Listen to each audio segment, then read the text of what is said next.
ಈ ತಿಪ್ಪೆ ಬರಲೇ ಇಲ್ವಲ್ಲ ಹೊಲ್ತ ಕಡೆಗೆ ಹೋಗೋಣ ಅಂತಂದರೆ ಹಾಂ, ನೆನ್ನೆನೂ ಹೊಲ್ತಕ್ಕೆ ಹೋಗಿಲ್ಲ, ಎದ್ದಾಗಲೂ ಹೋಗಿಲ್ಲ, ಈಗಲಾದ್ರೂ ಹೋಗಿ ಬರೋಣ ಹೊಲ್ತ ಕಡೆಗೆ ಅಂತ ಅಂದರೆ ಈ ನನ್ನ ಮಗ ಬರಲೇ ಇಲ್ವಲ್ಲ. ಬರ್ತೀನಿ ಸಾವುಕಾರ್ರಿ, ಅಲ್ಲಿ ಹನುಮತ್ತನ ಹೋಟ್ಲು ತ ಕುಕ್ಕೊಂಡಿರ್ರಿ ಆಲದ ಮರದ ಕೆಳಗೆ ಅಂತಂದ. ಬರಲಿಲ್ಲ ಈಟತ್ತ ಆದ್ರೂ ನಾನು ಏಟತ್ತಿಂದ ಕುಕ್ಕೊಂಡಿದ್ದೀನಿ. ಕಾದು ಸಾಕಾಯ್ತು. ಏನಿಲ್ಲ ತಿಪ್ಪೆ, ಈಟತ್ತು ಎಲ್ಗೋಗಿದ್ದೆ, ಬಾರಲ್ಲ ಇಲ್ಲಿ. ಅಯ್ಯೋ ಸಾವುಕಾರ್ರೆ ಊರಾಗೆ ಆಗಬಾರ್ದೊಂದು ಆಗ್ಬಿಟ್ಟಿದೆ. ನಾವು ಹೊಲ್ತಕ್ಕೆ ಹೋಗಿಲ್ಲ, ಬೆಳಗ್ಗೆಯಿಂದನ ನಾವು ಹೊಲ್ತಕ್ಕೆ ಹೋಗಿದ್ರೆ ಗೊತ್ತಾಗೋದು. ಯಾಕೋ ಏನಾಯ್ತು? ಅಂಥದ್ದೇನಾಯ್ತು? ಅಯ್ಯೋ ಸಾವುಕಾರ್ರೆ, ಅದೇ ಆ ಸೀನಪ್ಪರ್ದು ಮುಸ್ಕಿನ ಜೋಳ ಎಲ್ಲ ಕಿತ್ತು ರಾಶಿ ಹಾಕಿದ್ರಲ್ಲ, ರಾತ್ರಿ ಅದಕ್ಕೆ ಬೆಂಕಿ ಬಿದ್ದು ಎಲ್ಲ ಸುಟ್ಟೋಗೈತಂತೆ. ಅಯ್ಯೋ ಲಸ್ಮಕ್ಕ ಅಂತೂ ಒಂದೇ ಸಮಕ್ಕೆ ಗಳಗಳನೇ ಅಳ್ತಾ ಇದ್ದಾಳಂತೆ ಅದ್ರ ಮುಂದೆನೇ ಕುತ್ಕೊಂಡು. ಏನ್ಲ ಹೇಳ್ತಾ ಇದೆಯಾ ತಿಪ್ಪೆ? ಪೂರ್ತಿ ಸುಟ್ಟೋಗೈತಂತ? ಹೆಂಗಲ್ಲ ಬೆಂಕಿ ಬಿತ್ತಂತೆ? ಯಾರೋ ನಿನಗೆ ಹೇಳಿದ್ದು? ಅಯ್ಯೋ ಇವಾಗ ಬರಬೇಕಾದ್ರೆ ಸೀನಪ್ಪ ಮತ್ತೆ ಪಂಚಾಯತಿ ಮುಖ್ಯಸ್ಥರು ನಾಗಣ್ಣವರು ಅವರೆಲ್ಲನ ಲಸ್ಮಕ್ಕನ ಮನೆ ಕಡೆಗೆ ಹೋಗ್ತಿದ್ರು ಹೊಲ್ತಕ್ಕಿಂದನ. ನಾನು ಕೇಳಿದ್ಕೆ ಹಂಗಂತ ಹೇಳಿದ್ರು ಸಾವುಕಾರ್ರೆ. ಸೀನಪ್ಪನು ಪಾಪ ಅಳ್ತಿದ್ದ, ಎಲ್ಲ ಸುಟ್ಟೋಯ್ತು, ಕಷ್ಟಪಟ್ಟು ಬೆಳೆದಿರೋ ಬೆಳೆ ಅಂತಾನ. ಅದನ್ನೇ ನಿಮಗೆ ಹೇಳೋಣ ಅಂತ ಬಂದೆ. ಹೌದಾ? ಅಯ್ಯೋ ದೇವ್ರೆ, ಅಷ್ಟು ಸುಟ್ಟೋಗೈತಂತ? ಹೆಂಗಲ್ಲ ಬಿತ್ತಂತೆ ಬೆಂಕಿ? ಯಾರಿಗೆ ಗೊತ್ತು ಸಾವುಕಾರ್ರೆ, ರಾತ್ರಿ ಅದೇ ಹಂಗಾಯ್ತೋ ಏನೋ, ಏನು ಕಾಡ್ಗಿಂಚಿಂದ ಏನಾದ್ರೂ ಬೆಂಕಿ ಬಿದ್ದಿರ್ಬೋದೋ ಏನೋ. ಇದ್ರೂ ಇರ್ಬೋದು. ಸರಿ ನಡಿ ನೋಡೋಣ. ಪಾಪ ಸೀನಪ್ಪ ಅಳ್ತಾ ಇದ್ದೀನಿ ಅಂತೀಯ, ಹೋಗೊಂದು ಸ್ವಲ್ಪ ಸಮಾಧಾನ ಮಾಡೋಣ. ಲಸ್ಮಕ್ಕನು ಇದ್ಲ ಅವನ ಜೊತೆಗೆ? ಇಲ್ಲ ಸಾವುಕಾರ್ರೆ, ಲಸ್ಮಕ್ಕ ಹೊಲ್ತಾಗಿದ್ಲಂತೆ. ಸೀನಪ್ಪನೂ ಕೆಂಚಮ್ಮ ಮತ್ತೆ ನಾಗಣ್ಣವರು ಹೋದ್ರು ಅವ್ರ ಮಂತಕ್ಕೆ. ನಾಗಣ್ಣವ್ರು ನಮ್ಮ ಮಂತಕ್ಕೆ ಹೋಗ್ಬೇಕಪ್ಪ, ನಾನು ಅಲ್ಲೇನೆ 2 ಸಲ ಓಡಾಡಿದ್ದೀನಿ ಅಂತ ಹೇಳಿ ಹೋದ್ರು. ಸೀನಪ್ಪ ಮಂತಕ್ಕೆ ಹೋದ. ಬರೀ ಸಾವುಕಾರ್ರೆ ಹೋಗಿ ಮಾತಾಡ್ಸ್ಕೊಬರೋಣ ನೋಡ್ರಿ. ಅದಕ್ಕೆ ಇನ್ನೊಬ್ರಿಗೆ ಕೇಳು ಮಾಡಕ್ಕೆ ಹೋದ್ರೆ ಹಿಂಗೆ ಆಗೋದು. ಲಸ್ಮಕ್ಕಗೆ ಸರಿಯಾಗಿ ಆಗೈತೆ ತಾಳ್ರಿ. ಅವ್ರು ಮಾಡಿರೋ ಕರ್ಮ ಅವರೇ ಅನುಭವಿಸ್ತಾ ಇದ್ದಾರೆ. ನಡಿ, ನಮ್ಗೆ ಯಾಕೆ? ನಮ್ಮ ಬಯ್ಯಗೆ ನಾವ್ಯಾಕೆ ಕರ್ಮ ಸುತ್ಕೊಂಬನ ಹೇಳು? ಲಸ್ಮಕ್ಕ ಮೇರಿತಿದ್ಲು. ನಡಿ ಮಾತಾಡ್ಸ್ಕೊಬರೋಣ. ಸೀನಪ್ಪನು ಕೆಂಚಮ್ಮನು ಒಂದು ಸ್ವಲ್ಪ ಸಮಾಧಾನ ಮಾಡಿಬರೋಣ. ಸಮಾಧಾನ ಮಾಡ್ಕೊಳ್ಳೋ ಸೀನಪ್ಪ, ಏನು ಮಾಡೋಕ್ಕಾಗುತ್ತೆ ಹೇಳು? ನಮ್ಮ ಮನೆ ಬರ ಸರಿ ಇಲ್ಲ, ಅದಕ್ಕೆ ಹಿಂಗೆಲ್ಲ ಆಗೋಯ್ತು. ಕೈಗೆ ಬಂದಿದ್ದು ಬಾಯಿಗೆ ಬರಲಿಲ್ಲ. ಸಮಾಧಾನ ಮಾಡ್ಕ್ಯ. ಹೆಂಗಮ್ಮ ಸಮಾಧಾನ ಮಾಡ್ಕೊಂಬ್ಲಿ? ಅಯ್ಯೋ ಅಷ್ಟು ಸುಟ್ಟೋಗಿದ್ರೆ ಅದೊಂಥರ ಇಡೀ ರಾಶಿನೇ ಸುಟ್ಟೋಗೈತಲ್ಲ. ಅಷ್ಟೊಂದು ಕೂಲಿ ಇಕ್ಕಿ, ಗೊಬ್ಬರ ಹಾಕಿ, ಬೀಜ ಊರಿ, ಇಷ್ಟೆಲ್ಲ ನೀರಿಕ್ಕಿ ನೋಡ್ಕೊಂಡ್ರೆ ಕೊನೆಗೆ ನನ್ನ ಕೈಗೆ ಸಿಕ್ಕಿದ್ದು ಸುಟ್ಟೋಗಿರೋ ಬೂದಿ. ಅಯ್ಯೋ ಅದು ನೆನೆಸ್ಕೊಂಡ್ರೆ ಹೊಟ್ಟೆ ಉರಿದೋಗ್ತೈತೆ ಕಣಮ್ಮ, ಹೊಟ್ಟೆ ಉರಿತೈತೆ. ನೋಡ್ರಿ ಸಾವುಕಾರ್ರಿ, ಕೆಂಚಮ್ಮನು ಸೀನಪ್ಪನು ಹೆಂಗೆ ಅಳ್ತಾ ಕುಂತೇವ್ರಿ. ಬರಲ್ಲ ಪಾಪ, ತುಂಬ ದುಃಖದಾಗಿದ್ದಾರೆ. ಸೀನಪ್ಪ ಕೆಂಚಮ್ಮ, ಏನಮ್ಮ ಇದು? ನಾನು ಕೇಳಿದ್ದೆಲ್ಲ ನಿಜಾನ? ಅಯ್ಯೋ, ನಿಮ್ಗಿಂತ ಗತಿ ಬರಬಾರ್ದಾಗಿತ್ತು, ಹಿಂಗೆ ಆಗಬಾರ್ದಾಗಿತ್ತು. ಅಯ್ಯೋ, ನನಗಂತೂ ತುಂಬ ಬೇಜಾರಾಯಿತು ಕಾಣೋ ಸೀನಪ್ಪ. ನಿಮ್ಮದು ಮುಸ್ಕಿನ ಜೋಳ ಸುಟ್ಟು ಬೂದಿ ಆಗೈತೆ ಅಂತ ಕೇಳಿ ನನಗಂತೂ ದುಃಖ ತಡಿಯೋಕ್ಕಾಗಲಿಲ್ಲ. ಅದಕ್ಕೆ ಓಡ್ ಬಂದೆ, ನಿನ್ಗೊಂದು ಸ್ವಲ್ಪ ಸಮಾಧಾನನಾದರೂ ಹೇಳೋಣ ಅಂತನ. ಅಯ್ಯೋ ಸಾವುಕಾರ್ರೆ, ನೋಡ್ರಿ ಸಾವುಕಾರ್ರೆ, ನಾವು ಯಾರಿಗನಿ ಏನು ಅನ್ಯಾಯ ಮಾಡಿದ್ವಿ? ಇಂಥ ಸ್ಥಿತಿ ಬಂದ್ಬಿಡ್ತಲ್ಲ ನಮಗೆ. ಅಯ್ಯಯ್ಯೋ, ಕೈಗೆ ಬಂದಿದ್ದು ಬಾಯಿಗೆ ಬರ್ದಂಗೆ ಹೋಯ್ತಲ್ಲ ಸಾವುಕಾರ್ರೆ. ನನಗಂತೂ ಯಾಕಾನ ಬದುಕಿನೋ ಅನ್ನಿಸ್ತೈತೆ ನೋಡ್ರಿ ಸಾವುಕಾರ್ರೆ. ಯಾಕೆ ಹಿಂಗಾಯ್ತು ಅಂತಲೇ ಗೊತ್ತಾಗ್ತಿಲ್ಲ. ನೋಡ್ರಿ ಸಾವುಕಾರ್ರೆ, ಅಲ್ಲಿ ಮನೆ ಕಂಡಿದ್ರೆ ಇವನು ಇಂಥ ಸ್ಥಿತಿ ಬತ್ತಿತ್ತ? ಹೇಳ್ರಿ, ನೀವಾದ್ರೂ ಹೇಳ್ಬೇಕೋ ಬೇಡವೋ? ಇಲ್ಲೇ ಮನೆ ಕೇಳಪ್ಪ, ಯಾರನ್ನ ಬಂದ್ಗಿಂದು ಏನಾರ ಮಾಡಿಗಿಡ್ಯಾರು ಅಂತಾನ. ಹೆಂಗಾಯ್ತೋ ಏನೋ? ಈಗ ಯಾರ ಮೇಲೆ ಅನುಮಾನ ಪಡ್ತೀರಾ? ಕತ್ಲತ್ನಾಗ ಯಾರು ಕಂಡಿಲ್ಲ, ಯಾರು ಹೋಗಿದ್ರು, ಯಾರು ಏನು ಮಾಡಿದ್ರು, ಅಥವಾ ಅಯ್ಯೋ ಏನು ಆಯ್ತು ಅಂತಾನೂ ಗೊತ್ತಾಗ್ತಿಲ್ಲ. ಅಯ್ಯೋ ಸಾವುಕಾರ್ರೆ, ನೋಡ್ರಿ ಸಾವುಕಾರ್ರೆ, ಎಂಟಿ ಮಾತು ಕೇಳಿ ಇಂಥ ಸ್ಥಿತಿಗೆ ತಂದ್ಕಂಡ ನನ್ನ ಮಗ. ನೆನ್ನೆ ಮಧ್ಯಾಹ್ನದಾಗೇನು ಲಸ್ಮಕ್ಕ ಬುತ್ತಿ ಹೊತ್ಕೊಂಬಂದಿತ್ತು ಇವನಿಗೆ. ಅವಾಗ ನಾನು ಹೋಗಿ ಮಾತಾಡ್ಸ್ಕೊಂಬಂದೆ, ಹೆಂಗ ಚೆನ್ನಾಗಿ ಆಗೈತಪ್ಪ ಬೇಳೆ ಅಂತಾನೆ ಹೇಳಿ ಬಂದೆ. ಅಷ್ಟರೊಳಗೆ ಇವತ್ತು ಅಲ್ಲೇನೆ ಹಿಂಗೆ ಆಗೋಯ್ತಲ್ಲ. ಅಯ್ಯೋ ನೋಡು ಸೀನಪ್ಪ, ಅದಕ್ಕೆ ಮತ್ತೀಗ ಹೇಳೋದು, ಹೆಂಡ್ತಿ ಮಾತೇ ಆಗಲಿ ಯಾರ ಮಾತೇ ಆಗಲಿ ಅತಿಯಾಗಿ ನಂಬಕ್ಕೆ ಹೋಗ್ಬಾರ್ದು, ಕೇಳಕ್ಕೆ ಹೋಗ್ಬಾರ್ದು. ಎಲ್ಲ ಕೇಳೋದನ್ನ ಕೇಳಬೇಕು. ಎಲ್ಲ ಕೇಳಕ್ಕೆ ಹೋದ್ರೆ ಹಿಂಗೆ ಎಡವಟ್ಟಾಗೋದು. ನೋಡು, ನಿಮ್ಮಮ್ಮ ಹೇಳ್ತಾ ಇರೋದು ಸರಿಯಾಗಿ ಐತಿ. ನಿನ್ನ ಹೆಂಡ್ತಿ ಮಾತು ಕೇಳಿನೇ ಇಂಥ ಸ್ಥಿತಿ ತಂದ್ಕೊಂಡಿರೋದಪ್ಪ.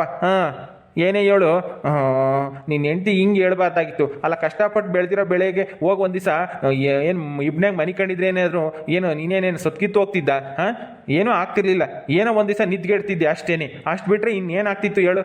ಒಂದು ಕಂಬ್ಳಿನೋ ಟಾರ್ಪೋಲೋ ತಗೊಂಡೋಗಿ ಮನಿಕೋಬೋದಾಗಿತ್ತಪ್ಪ. ನಿನ್ಗೆ ಅಷ್ಟು ಜವಾಬ್ದಾರಿ ಬೇಡವೇನ ಸೀನಪ್ಪ? ಹೆಂಡ್ತಿ ಹೇಳಿಳು ಅಂತೇಳಿ ಬಂದು ಮನೆಗೆ ಮನಿಕೊಂಡಿದ್ಯಾ? ಬಿಡಪ್ಪ. ಉಗಿರಿ ಸಾವುಕಾರ್ರೆ, ಉಗಿರಿ. ನಾನು ಅದನ್ನೇ ಬಡ್ಕೊಂತ ಇದ್ದೀನಿ. ಅವಳ ಮಾತು ಕೇಳ್ಕೊಂಡು ಬಂದು ಮನೆ ಕೇಳಿದ್ಯಾ ಅಂತಂದ್ರೆ ಏನೋ ಬಿಡಮ್ಮ, ಈಗ ಆಗೋಗಿರೋದಕ್ಕೆ ಅವಳನ್ನ ಯಾಕೆ ಇದು ಮಾಡೋದು ಅಂತ ಹೇಳ್ತಾ ಇದ್ದೇನೆ. ನೋಡ್ರಿ ಸಾವುಕಾರ್ರೆ, ಇನ್ನೊಂದು ಹೇಳ್ತಾಳೆ. ಅವಳಿಂದಾನೆ ಲಸ್ಮಕ್ನಿಂದಾನೆ ಇವತ್ತು ಹಿಂಗಾಗಿರೋದು, ಬೆಳೆ ಎಲ್ಲ ನಾಶ ಆಗೋಗಿರೋದು. ಉಗಿರಿ ಇನ್ನನ ಇವನಿಗೆ ಎಷ್ಟು ಹೇಳಿದ್ರು ಬುದ್ಧಿ ಬರಲ್ಲ. ಎಂಟಿ ಅಂತ ತಲೆ ಮೇಲೆ ಕೊತ್ಕೊಂಡು ಮೆರೆಸ್ತಾನೆ ನೋಡು. ಇವತ್ತು ತಲೆ ಮೇಲೆ ಕೊತ್ಕೊಂಡು ಮೆರೆಸಿಕ್ಕೆ ಸರಿಯಾಗಿ ಪಾತಾಳಕ್ಕೆ ತಳ್ಬಿಟ್ಲು ಅವಳು. ಅಯ್ಯೋ ಅಮ್ಮ, ಈಗ ಆಗೋದಾಗೈತೆ. ಈಗ ಯಾರ ಮೇಲೆ ಏನು ಮಾತಾಡಿ ಯಾರನ್ನ ಬೈದು ಏನಾಗಬೇಕಾಗೈತೆ ಹೇಳು? ಅವಳಿಗೂ ದುಃಖ ಐತೆ ಆಗೋಗಿರೋದಕ್ಕೆ. ಅವಳು ತಾನೇ ಇಷ್ಟೆಲ್ಲ ಕಷ್ಟಪಟ್ಟು ಬೀಜ ಊರಿ ಅವಳು ಎಲ್ಲ ಕಷ್ಟಪಟ್ಟಿದ್ದಾಳೆ. ಅವಳಿಗೂ ಏನು ಆಸೆ ಇರಲ್ವಾ? ಬೆಳೆ ತೆಗೆದು ಚೆನ್ನಾಗಿ ನಾವು ದುಡ್ಡು ಮಾಡಬೇಕು, ಇರೋ ಸಾಲ ತೀರಿಸ್ಕೋಬೇಕು ಅಂತನಾ? ಅವಳಿಗೇನು ಕನಸ ಬಿದ್ದಿತ್ತು ಏನು ನನ್ನ ಗಂಡಗೆ ಏನೂ ಆಗ್ದಂಗೆ ಚೆನ್ನಾಗಿರಲಿ, ಅಲ್ಲಿದ್ದರೆ ಇನ್ನೇನಾಗುತ್ತೆ ಅಂತ ಹಂಗಂತ ಹೇಳಿದ್ಲು ಅವಳು. ಈಗ ಅದಕ್ಕೆ ಅವಳ ಮೇಲೇ ದೂರಕ್ಕಾಗುತ್ತಾ? ಅವಳೇ ಕಾರಣ ಬೆಂಕಿ ಬೀಳಕ್ಕೆ ಅಂತನಾ? ಸುಮ್ಮನಿರ ಮಾತಾಗಿ ಏನು ಮಾತಾಡ್ತೀಯ ನೀನು? ನೋಡ್ರಿ ಸಾವ್ಕಾರ್ರೆ, ಏನಪ್ಪ ನಿಮ್ಮಮ್ಮ ಹೇಳ್ತಾರದು ಸರಿಯಾಗಿ ಐತೆ. ಆ ಅಮ್ಮನ ಮಾತು ಕೇಳಿದ್ಕೆ ಮತ್ತೀಗ ನಿನ್ನ ಮುಸ್ಕಿನ ಜೋಳದ ರಾಶಿಗೆ ಬೆಂಕಿ ಬಿದ್ದಿರೋದು ಇವತ್ತು. ನೀನು ಇನ್ನ ನಿನ್ನ ಹೆಂಡತಿ ಪರವಾಗಿ ಮಾತಾಡ್ತೀಯ ಅಂದರೆ ನಿನಗೆ ಏನು ಹೇಳಬೇಕು ಅಂತ ನನಗೆ ಗೊತ್ತಾಗಲ್ಲಪ್ಪ. ನೀನುಂಟು ನಿಮ್ಮ ಹೆಂಡತಿ ಉಂಟು, ನೋಡಿ ಯೋಚನೆ ಮಾಡು. ಇನ್ಮೇಲೇನು ನಿನ್ನ ಹೆಂಡತಿ ಮಾತೇ ಕೇಳ್ಕೊಂಡಿದ್ರೆ ಇನ್ನೂ ಹಿಂಗೆ ಆಗ್ತಾ ಇರುತ್ತೆ. ಯೋಚನೆ ಮಾಡು. ಹೂ ಕಣೋ, ಅವಳ ಮಾತಂತ ಕೇಳಕ್ ಹೋಗ್ಬೇಡ ಇನ್ಮೇಲಂತೂ. ಆದ್ರೂ ನೀನು ನಿನ್ನ ಬುದ್ಧಿವಂತಿಕೆಯಿಂದ ಯೋಚನೆ ಮಾಡೋದು ಕಲ್ತ್ಕ. ಅವಳೇನೋ ಒಂದಿಟ್ಟು ಓದ್ಕೊಂಡು ಬುದ್ಧಿವಂತ ಆಗಾಳೆ ಅಂತ ಹೇಳಿ ಅವಳು ಹೇಳ್ದಂಗೆ ಕೇಳ್ಕೊಂಡಿದ್ರೆ ಅಷ್ಟೇ ಗೋವಿಂದ. ನಿನ್ ತಲೆಗೇನು ಬುದ್ಧಿ ಇಲ್ವೇ? ನೀನು ಯೋಚನೆ ಮಾಡೋದು ಕಲ್ತ್ಕ. ನೀನು ಯೋಚನೆ ಮಾಡಿ ನಾನು ಅಲ್ಲೇ ಇರ್ತೀನಿ ಅಂತಾನ ಸ್ವಲ್ಪ ಜೋರಾಗಿ ಹೇಳಿದ್ರೆ ನಿನ್ನ ಹೆಂಡತಿ ಬಾಯಿ ಮುಚ್ಕೊಂಡು ತೆಪ್ಪಗೆ ಬಂದು ಬಿತ್ಕ ಮಾಡು ಮನೆಯಾಗೆ. ನೀನು ಕರೀತಿರ್ಲಿಲ್ಲ. ಅವಳ ಮಾತು ಕೇಳಿದ್ಕೆ ತಾನೆ ಹಿಂಗಾಗಿದ್ದು. ಇನ್ನ ನಾವು ವಾದ ಮಾಡ್ತಾನೆ ಅವಳೇ ಸರಿ, ಅವಳು ಹೇಳಿದ್ದೆ ಸರಿ, ಹಂಗೆ ಹಿಂಗೆ ಅಂತಾನೆ. ಅಯ್ಯೋ ಯಾರು ಸರಿನೋ ಯಾರು ತಪ್ಪೋ ಏನೋ ಈಗೆಲ್ಲ ಮುಗ್ದೋಗ್ಬಿಟ್ಟೈತೆ. ಯಾರನ್ನು ನಂಬಬೇಕೋ, ಯಾರು ಬುದ್ಧಿವಂತರೋ ಯಾರು ದಡ್ರೋ ಅಂತ ಒಂದು ಗೊತ್ತಾಗ್ತಿಲ್ಲ. ಸಾವ್ಕಾರ್ರೆ ಏನು ಸಾವ್ಕಾರ್ರೆ ಹಿಂಗಾಗೋಯ್ತು? ಹೆಂಗಾಗಿರ್ಬೋದು ಸಾವ್ಕಾರ್ರೆ? ಇದು ಯಾರನ್ನ ಬೇಕು ಅಂತ ಬೆಂಕಿ ಇಟ್ಟವ್ರ ಅಥವಾ ಇನ್ನೇನಾದರೂ ಬೇರೆ ಆಗೈತಾ? ಅಯ್ಯೋ ಅದೇನೋ ಅಂತ ಮಾತಾಡ್ತೀಯ ಸೀನಪ್ಪ. ಯಾರ ಅಂತ ಹೊಟ್ಟೆ ಕಿತ್ನಾರ ಇದ್ದಾರೆ ಹೇಳು? ಯಾರೂ ಇಲ್ಲ. ಬೇಕು ಅಂತ ಯಾರು ಬೆಂಕಿ ಹಚ್ಚಿರಲ್ಲ. ಎಲ್ಲ ಏನೋ ಆಗಿ ಏನೋ ಕಿಡಿಗಿಡಿ ಬಂದು ಬಿದ್ದು ಎಲ್ಲ ಹತ್ಕೊಂಡೈತೆ ಅಷ್ಟೇನೆ. ನೀನು ಅಲ್ಲೇ ಮನೆ ಕಂಡಿದ್ರೆ ನೋಡಿದ ತಕ್ಷಣ ಆರಿಸ್ಬೋದಾಗಿತ್ತು. ಯಾತನ ಮಣ್ಣು ನೀರೋ ಏನಾನ ಹಾಕ್ಬಿಟ್ಟು. ನೀನು ಇವತ್ತು ಹೆಂಡತಿ ಮಾತು ಕೇಳಿ ಮನೆಗೆ ಬಂದು ಮನೆ ಕಂಡಿರೋದೆ ಮೊದಲನೇ ತಪ್ಪು. ಹಿಂಗಾಗ್ಬೇಕಂದ್ರೆ ಅದೇ ಕಾರಣ. ನೀನು ಅಲ್ಲಿದ್ದಿದ್ರೆ ಇಂಥ ತಪ್ಪು ನಡೀತಾ ಇರಲಿಲ್ಲ. ಸಾವುಕಾರರು ನಿಮ್ಮ ಅಮ್ಮ ಹೇಳ್ತಾ ಇರೋದು ನಿಜ. ಇನ್ಮೇಲಾದ್ರೂ ನಿನ್ನ ಹೆಂಡತಿ ಮಾತು ಕೇಳೋದು ಬಿಟ್ಟು ಯೋಚನೆ ಮಾಡು ನೀನು ಒಂದು ಸ್ವಲ್ಪನ. ಆಹಾ, ಎಂಥ ಮಾತು ಹೇಳ್ದ ತಿಪ್ಪೆ, 100ಕ್ಕೆ ಕಣ್ಲ. ಈ ಮಾತು ಕೇಳಿಸ್ಕೊಂಡೇನ ಸೀನಪ್ಪ? ತಿಪ್ಪಿಗಿರೋವಷ್ಟು ಬುದ್ಧಿನೂ ಇಲ್ವೇನಲ್ಲ ನಿನಗೆ? ನೋಡಲ್ಲ ಅವನು ಹೆಂಗೆ ಹೇಳ್ತಾನೆ. ಇನ್ಮೇಲಾದ್ರೂ ಒಂದು ಸ್ವಲ್ಪ ಹುಷಾರಾಗಿ ಇರು. ಹೆಂಡ್ತಿ ಅಂತ ಹೇಳಿ ತಲೆ ಮೇಲೆ ಕೊತ್ಕೊಂಡು ಮೆರೆಸ್ಬೇಡ. ಸರಿ, ನಾವೇನೋ ಸಮಾಧಾನ ಮಾಡಿ ಹೋಗೋಣ ಅಂತ ಬಂದ್ವಪ್ಪ, ಬತ್ತೀವಿ. ಸರಿ ಸಾವ್ಕಾರ್ರೆ, ಹೆಂಗೋ ನನ್ನ ಕಷ್ಟಕ್ಕೆ ನೀವಾದ್ರೂ ಒಂದು ಸ್ವಲ್ಪ ಸಮಾಧಾನ ಹೇಳಕ್ಕೆ ಬಂದ್ರಲ್ಲ ಇಲ್ಲಿಗಾನ, ಅಷ್ಟೇ ಸಮಾಧಾನ ನನಗೆ. ಸರಿ, ಯಾರೇನು ಮಾಡೋಕ್ಕಾಗಲ್ಲ, ಹೋಗ್ಬರ್ರಿ. ಆಯ್ತಾಯ್ತು, ಸಮಾಧಾನ ಮಾಡ್ಕ. ಇಲ್ಲಿಗೆ ಜೀವನ ಮುಗ್ದೋಗಲ್ಲ. ಯಾಕೆ ಹಂಗೆ ಆಡ್ತಾ ಇದೆಯಾ?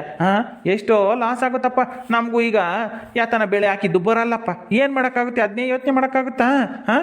ಏನೋ ಮಳೆ ಬರ್ದಲ್ಲೇ ಹೋಗುತ್ತೆ, ಮಳೆ ಸ್ಯಾನೆ ಬಂದ್ರೂ ಹೋಗುತ್ತೆ, ಏನು ಮಾಡೋಕ್ಕಾಗಲ್ಲ. ಸಮಾಧಾನ ಮಾಡ್ಕೊಂಬ್ಲೇಬೇಕು. ಮುಂದೆ ಇನ್ನು ಯಾತನ ಬೆಳೆ ಬೆಳೆದು ಸಾಲ ತೀರಿಸ್ಕೊಂಬಂತ ಬಿಡು, ಏನು ಚಿಂತೆ ಮಾಡ್ತೀಯ?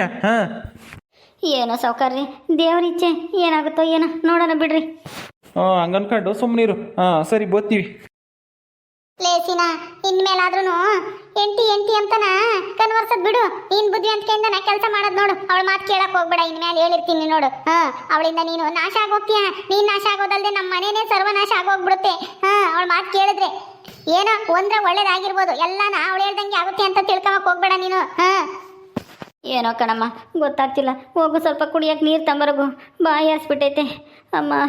ಎದೆಗೆಲ್ಲನ ಒಂಥರ ಒತ್ತಾಡ್ದಂಗೆ ಆಗ್ತೈತಿ. ಸರಿ, ಸಮಾಧಾನ ಮಾಡ್ಕೊ. ತಾಂಬತ್ತೀನಿ. ಓಕೆ ಸ್ನೇಹಿತರೆ, ಈ ವಿಡಿಯೋನ ಇಲ್ಲಿ ಮುಗಿಸ್ತಾ ಇದೀವಿ. ಈ ಕಥೆಯನ್ನು ಮುಂದುವರಿಯುತ್ತೆ. ನಿಮ್ಮೆಲ್ಲರಿಗೂ ಈ ವಿಡಿಯೋ ಇಷ್ಟ ಆದರೆ ಲೈಕ್ ಮಾಡಿ, ಶೇರ್ ಮಾಡಿರಿ. ಹಾಗೆ ಇನ್ನೂ ಯಾರ್ಯಾರು ನಮ್ಮ ಚಾನಲ್ ಸಬ್ಸ್ಕ್ರೈಬ್ ಮಾಡ್ಕೊಂಡಿಲ್ವೋ ದಯವಿಟ್ಟು ಸಬ್ಸ್ಕ್ರೈಬ್ ಮಾಡ್ಕೊಳ್ರಿ. ಮುಂದಿನ ವಿಡಿಯೋದಲ್ಲಿ ಸಿಗ್ತೀವಿ. ನಮಸ್ಕಾರ.